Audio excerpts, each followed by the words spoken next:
நினைவில் நிற்கும் திருமணப்பட்டு விவாகா தி சென்னை சில்க்ஸ். நடிகை ஷகிலாவுடைய வளர்ப்பு மகள் சீதல் ஷகிலாவையும் சமாதானம் பேச வந்த அவருடைய வழக்கறிஞர் சௌந்தர்யாவையும் தாக்கிய சம்பவம் கோலிவுட் வட்டாரத்துல பேசு பொருளாயிருக்கு.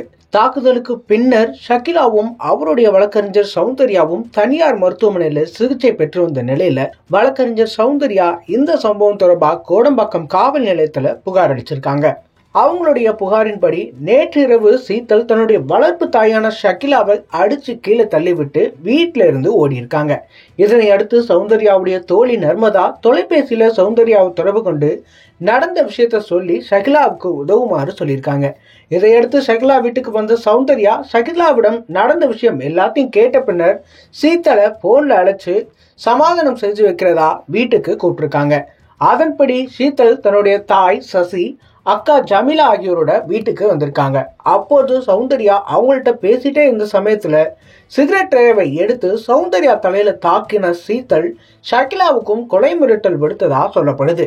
மேலும் சீதலுடைய தாய் சசி சௌந்தர்யாவுடைய வலது மணிக்கட்டையை கடித்து காயம் ஏற்பட்டதாகவும் சொல்லப்படுது.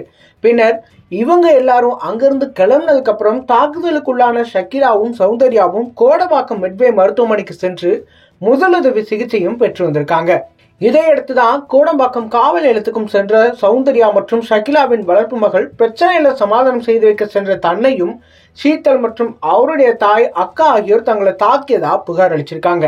சௌந்தர்யாவுடைய புகாரை பெற்ற போலீசார் அடுத்த கட்ட நடவடிக்கையை மேற்கொண்டு வரதா கூறப்படுது.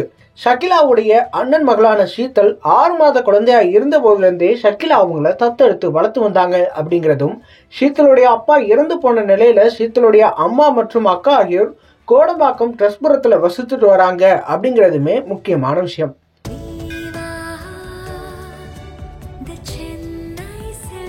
நினைவில் நிற்கும் திருமணப்பட்டு விவாகா தி சென்னை சில்க்ஸ்.